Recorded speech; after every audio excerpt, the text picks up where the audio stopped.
The personal connection. The personal connection. The personal connection. The Personal Connection Podcast, the show where we explore the importance of the personal connection and how this translates into business. Discussing the topic with leading professionals to help you unlock the reach your company can have. The Personal Connection Podcast, brought to you by Emotive. One chance to interrupt, make it count. Imagery that instantly connects. So we're back with the Personal Connection Podcast, and today I've got a really good mate of mine, Rich from Minerva Growth, coming and joining us for what could be a really interesting conversation. Any chat with me and Rich can go in a million different directions, so brace yourselves, this could be an interesting one. Now, last episode we were talking with Adam Butler all about the importance of the human connection and why humans should be at the centre of everything we do as businesses. But it's important to think about that in marketing as well. And it's something that I love doing. And I've actually just done this with Rich, where we've done a personal branding shoot and got to showcase him and why that matters. And the connection that he's had as he's been sharing the images is absolutely brilliant. And so, Rich, as someone who's been running Minerva Growth, helping businesses and business owners build a really interesting strategy and a solid platform for their businesses since September 2016, was it, mate? Let's see where this chat leads us and what nuggets of information you can end up dropping for everyone to take away with them. Welcome to the show, mate. Thank you very much. Glad to be here. Thanks for the invite. Not a problem, mate. Not a problem. So, obviously, the podcast is called The Personal Connection because I believe solidly that every bit of communication you put out there has got to speak to one person. Because if you don't speak to that person and create a reaction with them, there's no action afterwards. That's my thinking. And of course it's hard, with different businesses to do that. But is that something you buy into as well? Yeah, 100%. So Minerva Growth came around exactly from just watching how badly that people just market themselves or try to market themselves or just don't do anything about it at all and just moan about stuff like this as well. So it is exceptionally personal. It's something that just motivates me on a daily basis by just helping people to just get the message out there far, far better. I love that you said that because we've worked together on different ideas for my businesses, and obviously now works the other way around with me photographing you. So I think we both have got a clear understanding of each other's businesses and why we do what we do. But hearing you say that it's about trying to help people and steer them in the right direction, I think that's coming from a really authentic place, and that's possibly the biggest difference that makes your mindset with your business stand out.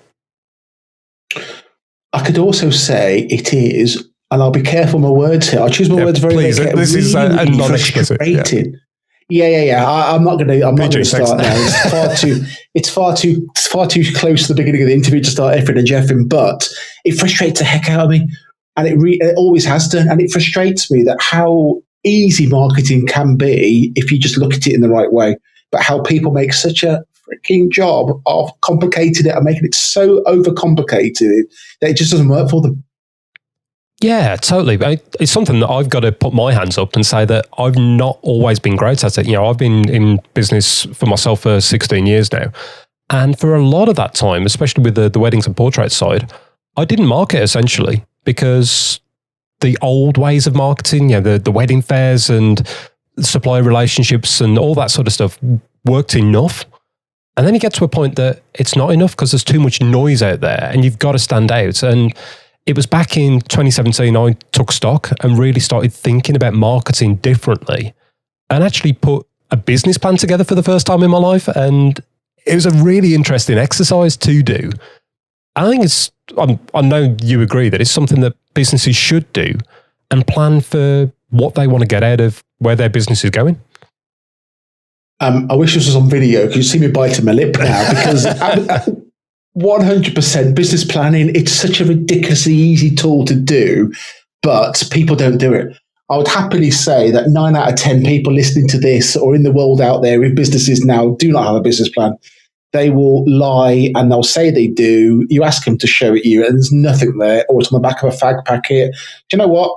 a backup fag packet or a post-it note is better than having no business plan at all. It's such an important tool that, again, it's something that I will rant about on a daily basis with people, because I've just had a session this afternoon with a client who it hasn't got a plan in place, and they're stumbling from month to month, and it's just painful because they could be doing so much more if they just pull themselves out of business a little bit further, look at it from a strategic point of view and look long in the distance, and suddenly start doing more money. The revenues will grow, the business will grow, it starts scaling, and they just can't see it at the moment. But they will get there. Promise you, they will get there. With whether it's stick or carrots, they'll get there one way or another, and that's the point, isn't it? I guess 100%. But the minute they do get there, they'll always come back to me and say, "Do you know what? You were right." And my answer is always, "I know I'm bloody right. I'm sorry, I'm doing it now. I know I'm right. I've been telling you for how many months, and now you've done it. You'll never ever operate without having a business plan in place. It's that easy. It's that obvious. And once you've done it yourself, you've got the taste of it. You'll never go backwards." Okay, so let's think about the business plan side. And when, I guess it doesn't matter whether you're a one-man band that's just starting out or you're an SME with years of experience behind you, it's still right to stand back, take stock and look at things and make sure it's all moving in the right direction, isn't it? It's whether it's looking at what needs to change or what's great about it and making sure you keep control of it as well. And also then making sure you've got plans in place for when crazy situations happen like we've had in 2020. Who would think 2020? Where are we now? We're at the beginning of July 2020. If I'd said to you January the 1st, I bet you 10 quid, this is going to happen this year, you would have laughed at me and taken my money all day long, because this year is the perfect example of why people need to plan. Because, unfortunately, it's been a bloody hard year. Strike two, I'm sorry. It's been a very hard year for businesses, and so many businesses have failed. But majority of the businesses that failed is because they hadn't planned properly, or they can't change or pivot the business as fast as they need to, as the market was changing so quickly. I haven't lost a single client this year, and all of the clients I'm working with have actually turned around and are doing okay out of it. It's not something to brag about, because you know what? There's still a lot of people out there affected, and it's affected a lot of jobs, and it's serious as it is. But whenever there's chaos, whenever there's change and situations are happening and people are worried, there's a market out there for it, and there's a way of helping people. It's not about exploiting people in any way at all, but supporting your clients out there and helping them, do more, consume more, and businesses are growing. The reality is, if you read the press, and it's not just the UK, the American press is just as bad. It's doom and gloom every single day. If you talk to the man on the street's seeing a much, much different picture. And there's so much optimism out there in business owners and small business owners. And yeah, it's been tough, but actually, my belief is the second half of this year will be very, very strong. Very, very buoyant for the ones that can see the opportunity and are doing something about it. So going back to your question about planning, you've got to have a plan. If you've got a plan, you can then adapt it. I've sat on loads of webinars this year, and I'm always one for podcasts and webinars, and some of them are absolutely nonsense, but it makes you realize that what you're doing yourself is good. So I did a webinar maybe 2 months ago, and the coach talking there was like, right, you got a plan, rip it up, start all over again. That's absolutely nonsense. Why would you start all over again? Tweak it, adapt it to what's going on now. But your plan that you start at the beginning of the year with is perfectly good to get you through the rest of the year. It just needs tweaking, needs updating, needs changing. But if you haven't got a plan, it's going to be very, very difficult to make those changes, because you're sucked in so closely to the business on a day-to-day level, a day-to-day basis. You can't see where the business is going. So by having that plan, that gives you the sight to look long-term, to look far, far into the future, over the horizon, see where the business is going. Totally. And I mean, yeah, of course, there's been businesses that have fallen by the wayside, huge companies that weren't financially in the best situation, and that has only come to light. And of course, if that's the situation, it's tough. But there has been support out there by the banks and the government and everything else to help you through. But now you've got, businesses have got either the grants or, they've got these bounce back loans. Surely they should just grab hold of them and use it for good and use it for an opportunity. I mean, whether it's investing in design, imagery, whatever, use it to showcase what you do as a company. That's great. That's my view anyway. 100%. I've said to anyone who's asked me the question about bounce back loans or whatever finance you can get, is bite your hand off and take it, because you're never going to get access to finances that are so cheap ever again. And actually, if you don't even use it for the next year, it's not going to cost you a penny. Yep. You could hand it back in 12 months' time, is leave it in an account or do something with it in the period of time. Then in a year's time, hand it all back and then walk away from it without any risk at all. But actually, you've got a nest egg there, which, some businesses, 50 grand's a lot of money. Some businesses not going to keep them going for a day or two. But actually, you've got something you can do. You can invest. Now's the time to be really looking at your brand, looking at your business, looking at all your plans, giving it a refresh, making sure that where the business is current to where it needs to be, but setting plans for the future as well. It's never been a better time to do it. No, totally. And one of the key points there that you said is in the middle of that rant was about businesses pivoting and adapting and striking with what you can do. But if you don't communicate that, who the hell knows about it? So it's then where communication, whether it's your social media, whether it's getting out there on meetings, whatever it is, you've got to get your message out there as to what you're doing and why it matters. But you've got to make sure you put it to the right people and in the right way as well. So yeah, talking to your existing client base is massively important. And of course, you've already got them sitting on, in your emails. So you can literally reach out to them and help them. And even if it's offering what you're about to sell to them, as long as you do it in an authentic way that's coming from the right place, they'll appreciate it. And they'll appreciate you supporting them as well. That's the point. Yeah, absolutely. You can spot the bull from a mile away, and you can smell it from a mile away. And I think anyone who's not authentic, you can just spot it, whatever medium they're marketing and using, you can spot it an absolute mile away. It's part of a hobby of mine of spotting these bullshit ads, and just, you can call it out all day long. They're never going to be successful. It's all about being authentic all day long. Going back to that point about pivoting, by the way, it wasn't a rant, but I'm resisting the ranting as of yet. It's very true that the world's full of small businesses, micro businesses, and tiny little businesses employing 1 to 5 people, 5 to 10 people. This is where it's a massive advantage for us in their sector, because we can move. We're much more agile than the big companies.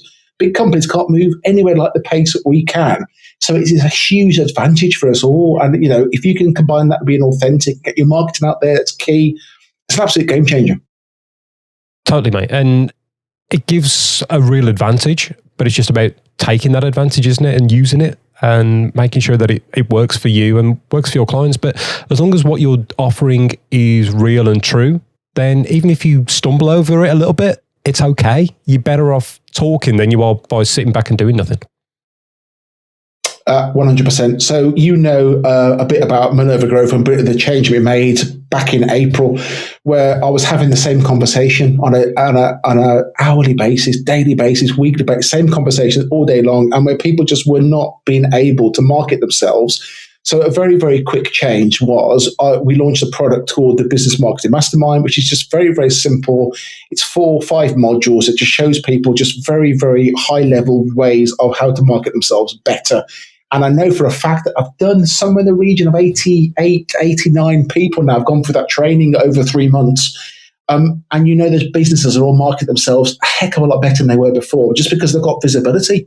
Now that will open their mind to see actually there's a whole world out there that we're not doing properly ourselves. So now they've got to that basic level, they're going to start looking at the next level to think, actually, how can we take this a little bit higher, a little bit further forward as well? So it's just opening people's eyes. And yeah, absolutely. It's huge. Yeah. I mean, that's you saying that about visibility. Visibility leads to credibility, which ultimately will lead to profitability. A saying from B&I, which of course that's how we met each other, but it's damn true. It's if you're not visible, you're not out there, then how can people know that they should even be thinking about working with you or even looking at what your offer is? I've picked up a client this week who literally, it's just from the fact that I've been active on social media and been showcasing what I do, showcasing the work that I do. And at times, some of the social media stuff's been a bit scattergun, a bit reactive, because there's only so much you can talk about. Because when I couldn't get out there and do the work, it was a little bit different to the normal, telling people that they need to have their imagery updated, for instance. But the message has still got out there. And so from the back of that now, I've got a client who's coming to me at the perfect time. And rather than me seeking him out, he's been like, Stu, we need to work together. And that's where using the power of marketing effectively can really help. 100%. It's amazing. Yeah, it's a great tale, but it just goes to show how it works. The way I look at it is, a lot of people are scared about presenting or pushing or, speaking positively about their business. But why should you? Why shouldn't you? The way I look at it is very, very simple, is that if you believe in what you're doing, then you have a purpose to get your message out there. And if you're not, you're doing a disservice to the public out there or your potential clients. So you've got to push yourself, because if not, they're going to spend the money somewhere else and not get quite as good a service or quite as good a product from someone else. So you are doing a disservice out there to the public and to your prospect client base, and you need to be pushing yourself out there and from every angle you possibly can, from the highest cliff, and shouting it as loud as you possibly can all day long. Definitely. I think for some people, as you say, that they're not great at, well, a lot of people are not great at marketing what they do. So it comes to that point of trying to help, someone listening now, where to start and where to think about putting their message out there. And a lot of it does come back to making that personal connection to their ideal client, doesn't it? And if you don't know who that is, how can you sell? I know from my wedding business, because it's been running forever, I can almost look at people and know within a minute or two of us talking whether we're going to be a fit. It's really quite simple. I know my client base really, really well, and I can put that down on a sheet and give that to you. When it comes to corporate clients, I can't do that because my corporate work is so varied. And I guess a lot of companies are in that same sort of situation. They can work with so many different people. But is it worth them niching down lots of times and getting that right communication to the right people, to different avatars, to use the phrase? Is that beneficial or not? 100% it is, without any shadow of doubt. The one thing I hear all the time is that marketing just doesn't work for my business. And I hear it all the time. It always makes me smile, because you ask them, give me some information about that. Why doesn't marketing work for you? Oh, I've tried time and time again. I spent lots and lots of money, and marketing just does not work for my business. And my question is always, have you actually thought that marketing does work for your business, but actually you don't know what you're doing, or you're not very good at marketing? So, and they always stop, and they've never actually thought of that before. You see it like a realization. The fear is in their eyes. Actually, what he's actually saying is true. Maybe marketing isn't very good at all.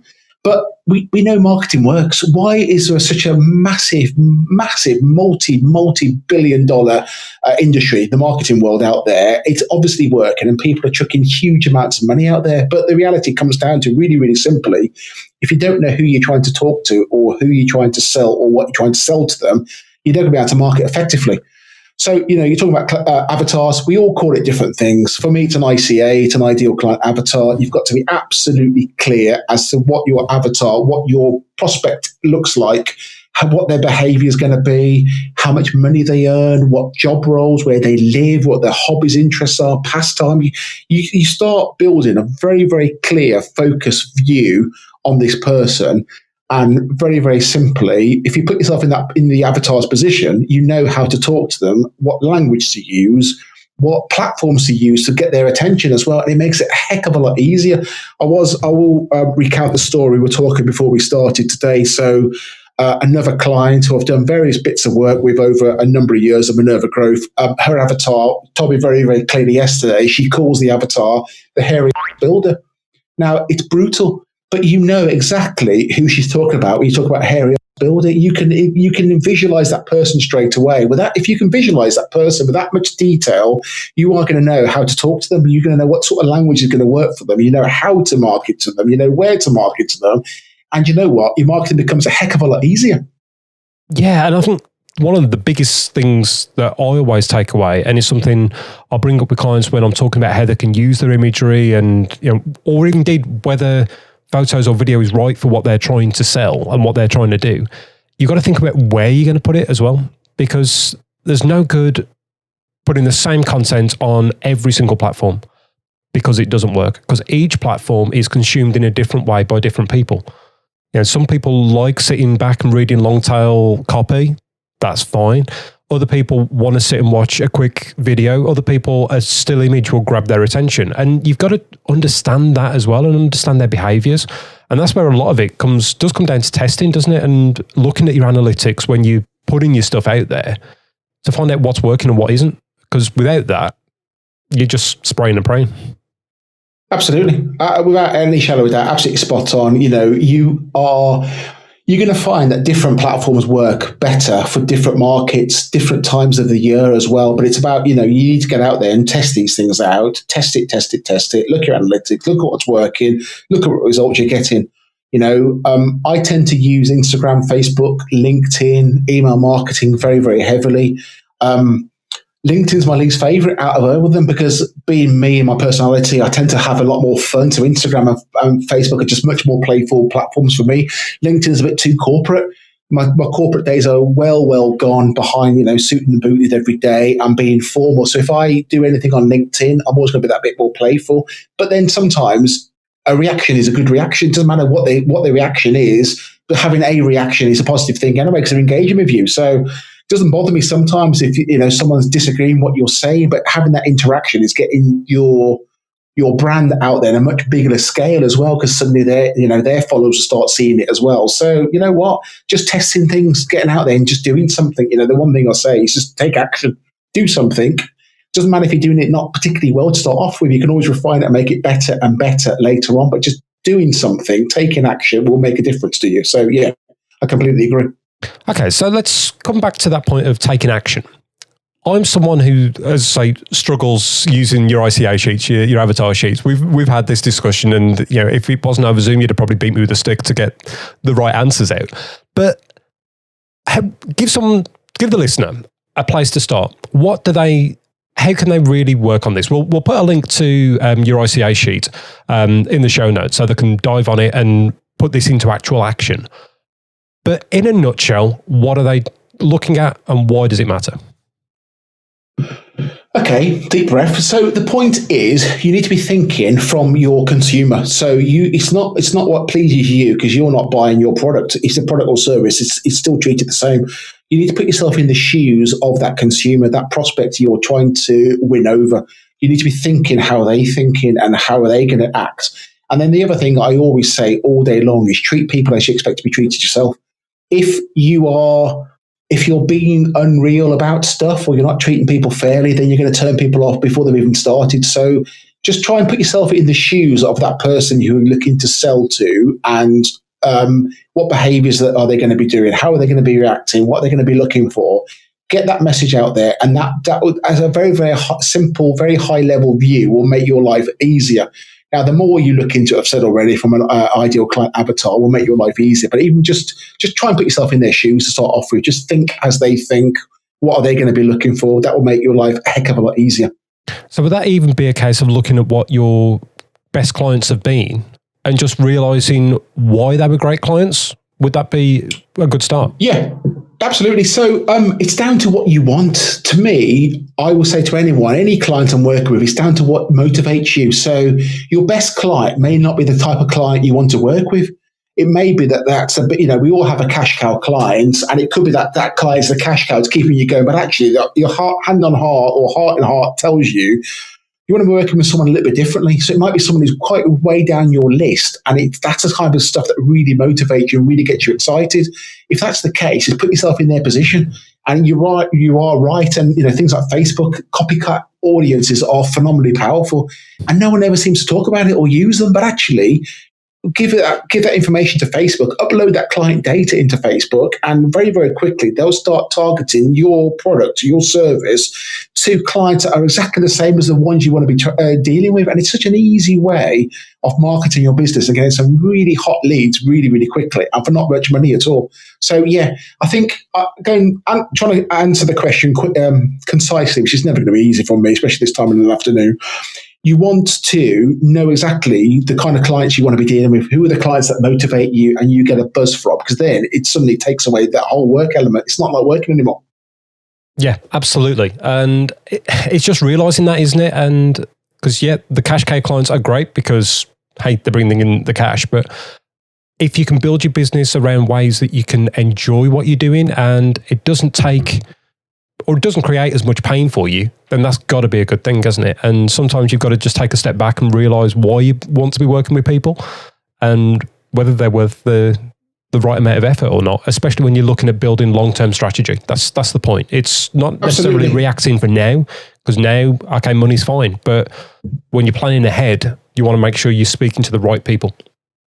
You want to be in control of your business as well. It's your destiny, and your business needs to be built around what you want it to be. So we're talking there, you may be a cash cow, you may have your clients in the middle of your list that you really want to deal with, but then you also want to look at your bottom tier clients and your bottom 10% of clients on a yearly basis. You want to get rid of them because those clients are the most demanding, the most hard work.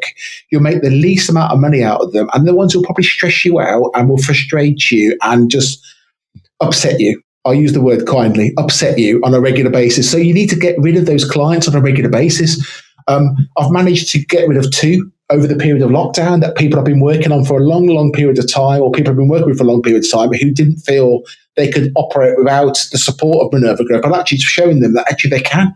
And it's great. It's enlightening for me and for the team, but actually it's good for them as well. But that comes down to your planning side all over again. If you're not planning, then you won't understand what type of clients are working for you. You're not spending the time looking at the results you're doing and the kind of business that you're billing for as well, and what's profitable and what's not profitable. Because we all do it. We all deal with clients that aren't as profitable as others, and it's about putting the efforts where you want it to be. Totally, but I think you've sort of said a big point there for me, where the quality of the service that you gave and the help that you gave put yourself out of a job.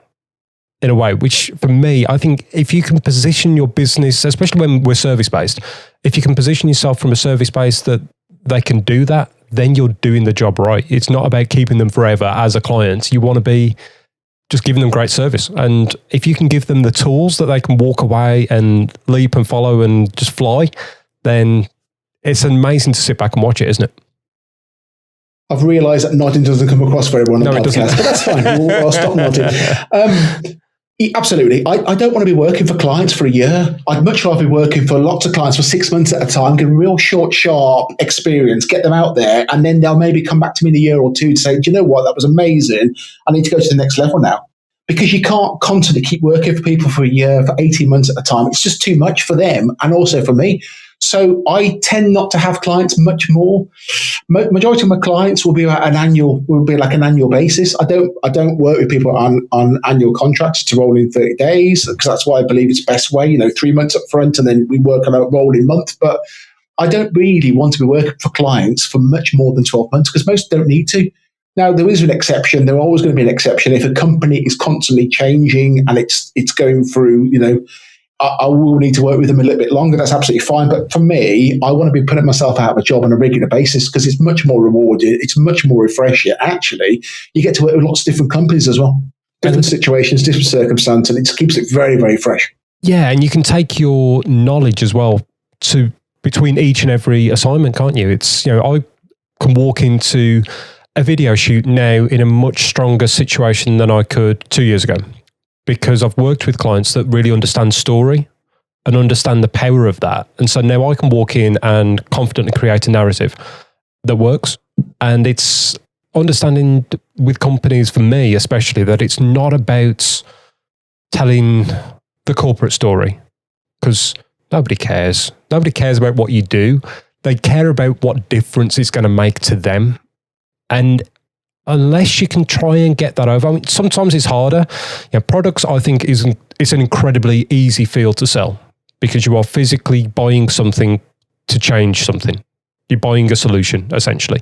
But where with services, I think sometimes it can be harder, and you need to be really clever about language. And that's where understanding how your clients will consume what you're putting out there is really, really important. And that's where I use and like to think about a lot with content marketing, because it's all about building that connection, building that brand, building that story. And if you're constantly doing it from an authentic place, then people get to know you, get to know the character, and the character can be the person, the one person behind the business, or it can be the whole business. But it's putting that forward, isn't it? And putting that out there. And there's a company that we both know really well as an accountancy firm who pride themselves on not being normal accountants. They want to stand out. They want to be the disrupting force almost in their marketplace. But because of that, people are attracted to them, and it works. You're better off getting a reaction than getting nothing. Don't try and please everyone, because it will get you nowhere. You'll end up pleasing no one. A firm believer. It's all about relationships. And that's where you need your marketing to make you authentic, but actually make people understand who you are, what makes you tick, what motivates you. So that's very much how I use my own social media. So I don't particularly have personal social media channels anymore. They're all open. And I tend to use my personal ones more for business as well. So it's one-stop shop for everything. And if anyone wants to know anything about me, my Instagram is just the one to look at. I probably should know the title by now, but I'll just say now, give me 1 second. I think I am Rich_Hunter Rice, all one word. So Rich_Hunter Rice. And if anyone wants to know anything about me, have a look on there. You'll probably see 5 or 6, maybe 10 posts a day, depending on what I'm doing. And you'll get very, very quickly an understanding of my sense of humor or lack of sense of humor, as my kids will tell me on a regular basis, and personality, the things that motivate me, the things that frustrate me. You'll get to know the whole story very, very quickly. It always interests me where clients reach out for the first time. So I don't know who they are, but they've reached out to me and they actually know who I am because they've built that relationship with me over a period of months, whether it's on my email list or whether it's through my social media channels. And it always feels like it's a real one way, but they've got that relationship is so strong with me. And it's up to me then to catch up and build that relationship with them just as fast. But that just shows how powerful your marketing can be, that people are building this relationship. They already know who you are, how you're going to be to work with, what the benefits they're going to see. They can see all that over a period of time just by looking at your market as well. So if you keep it absolutely true and be very open about it, I'm getting old. I'm getting a bit dull in my old age. There's not ever that much going on in my life that I wouldn't put on social media, I'll be honest with you. But, I don't rose tint it. I don't make up stuff. It's what actually I'm doing. And that really works for people as well. Yeah, totally. And I'm exactly the same. I set up initially a profile that was going to be my professional profile online. And then before I knew it, everything just went on there because I'd rather just show who I am, and what I do. And I remember it was a couple of years ago, a bride got in touch and messaged. And the reason that they booked over the initial email because they'd fallen in love with the way that I am about things. They love the fact that we go off camping and we're in the van, lying in a hammock whenever we get the chance. It's stupid little things that I thought, why do people care? But our perfect customers do. They care about us because then they buy into our story. Buying into us, then straight away they want to be part of it. And it's an incredibly powerful position to be in. And it's utilizing all the different channels that you've got to make sure you're speaking to people, isn't it? Video is great.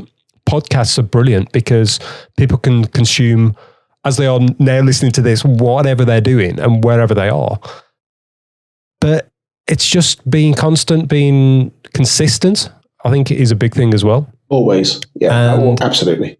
Then, you can just build a real excitement about what you do and why you do it. And if you are passionate about it, it will show through. And passion sells. It's not quite going back to the 70s where sex sells because we're in a different marketing place now. But it's realizing that things change as well, isn't it? And moving with the times and embracing what's happening.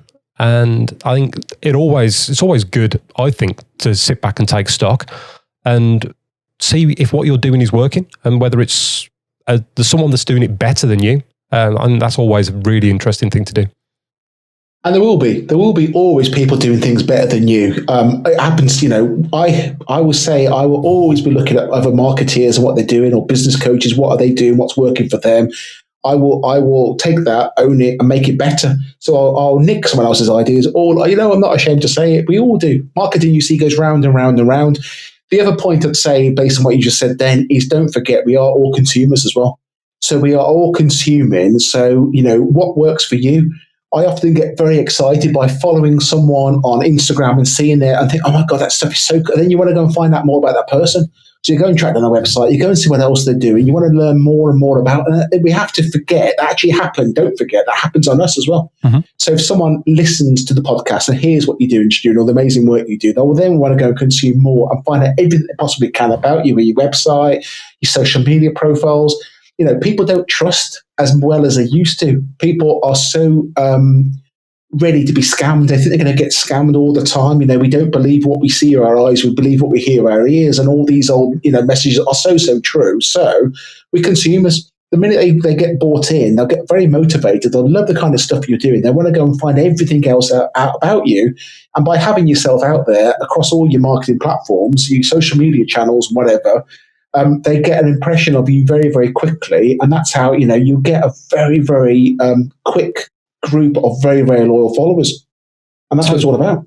Yeah, of course it is, because those followers, whether they're directly going to be clients or whether they're going to be the people that are championing what you do and sharing and showcasing what you do, if they're interacting with you, then by the nature of algorithms, it will go further. It's quite simple. Where if you put stuff out there that doesn't get any interaction, it dies. So you've got to keep on it. And it's especially everything with social now, social media, it's so quick. They used to say with print adverts that, newspaper adverts were so expensive, but they were, there one day and then in the bin the next. Where with social media, it's even quicker, isn't it? Almost. You've got to really build something and make a reaction with them, because otherwise you get hidden and get ignored by the platforms, and then it doesn't matter what you're saying because nobody's seen it.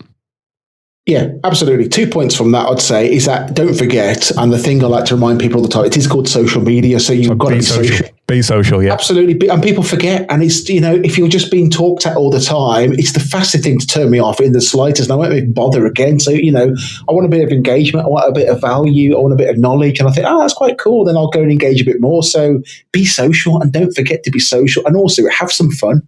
It can be very, very playful, and you know what? If you're being yourself and you're enjoying what you're doing, then chances are the people watching that will enjoy it as well.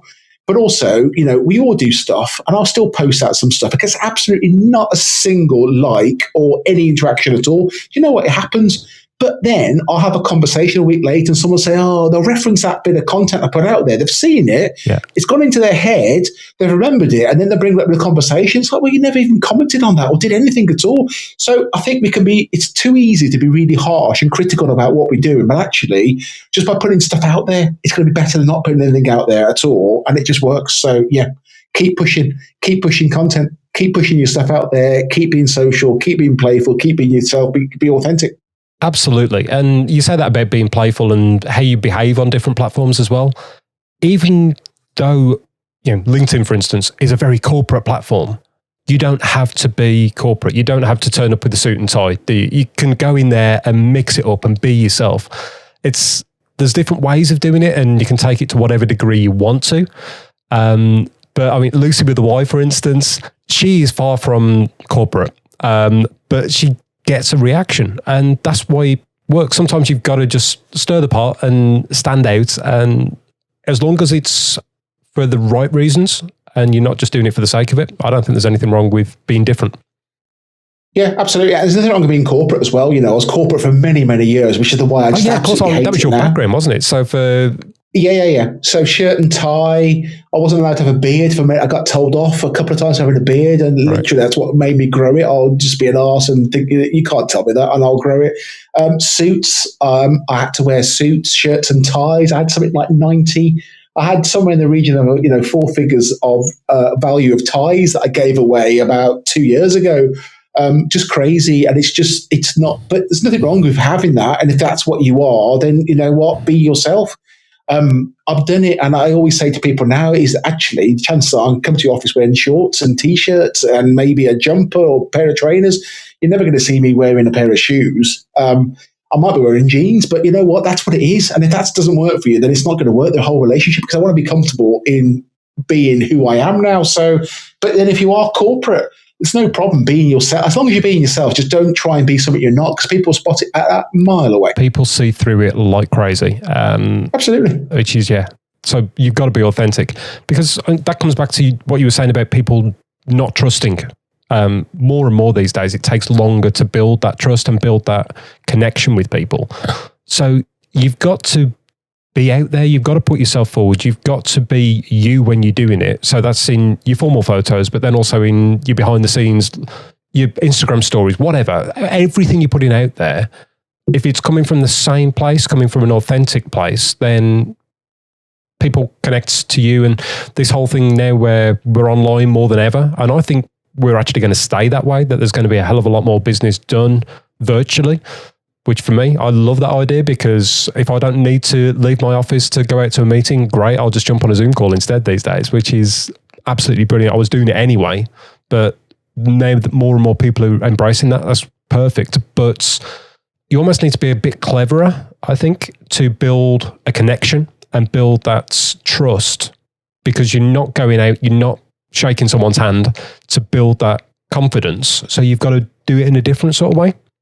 And I think companies have got to be quite clever with their marketing and make sure that they really get on it. Absolutely, 100%. We used to talk about, it takes 5 to 6 touch points before someone's ready to buy.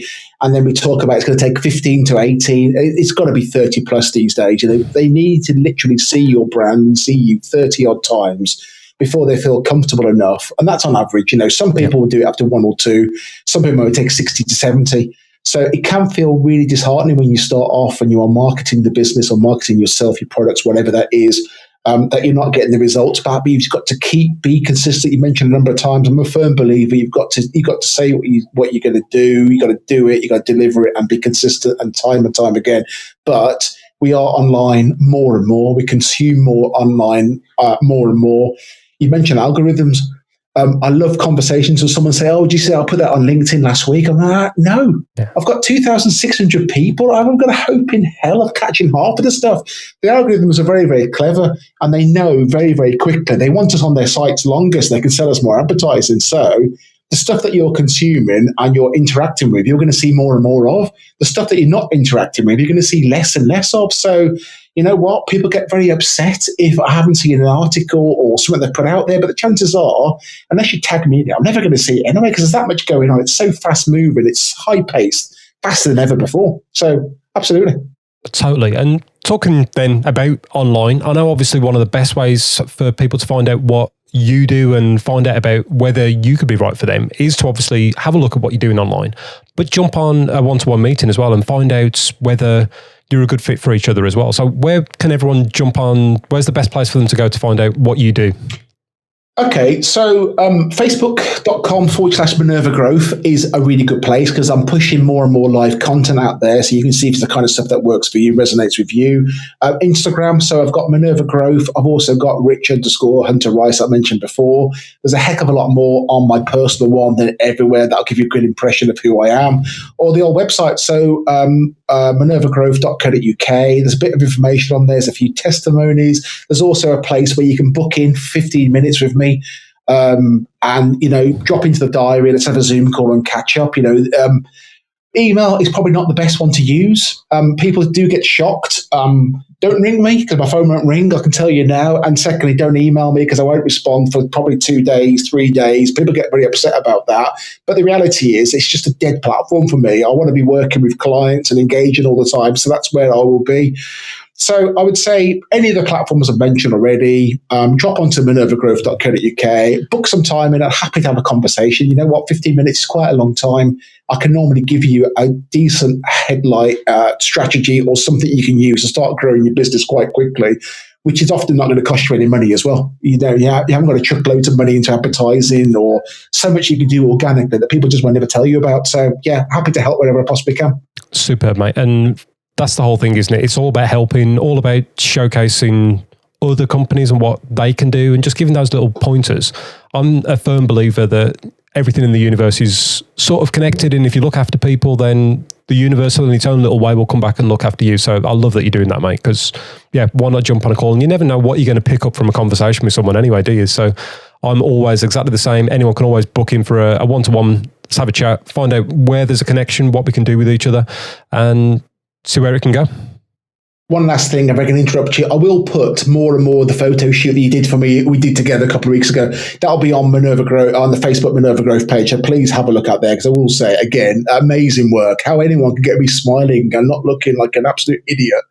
And just the feedback that you'll see in some of the posts, I'll put the pictures out. The feedback has just been phenomenal from everyone as well. So fair play to you. You are a good man. If anyone needs profile or imagery done, then absolutely the right place to be. Thanks, mate. I really appreciate that because I know from, what was it you booked it into the calendar as the day that you struggle, or it was now you find out what a real challenge is like when it comes to shooting. Wasn't it the job to make RHR look good or something? I can't remember. It was something, you did but it. The whole point, it was about getting you relaxed, getting you comfortable and bringing out imagery that matched your brand and your message and your values. So yeah, mate, it was a hell of a lot of fun, and this has been a lot of fun as well. It's interesting talking through all these different topics that we've worked on together, whether it's for my business or just talking about it when we're working with others. So I know there's going to be some information here. We could carry on forever, but I don't want to take up the listeners' time too much, but hopefully we've got some valuable information there. Thank you very much. I've really enjoyed it. What an episode. Rich, mate, thanks again for your time coming on the show and sharing some of the insights around marketing, business, strategy, all of it. There's so many different things we could have talked about, but the point is just making sure that everything you put out there is authentic.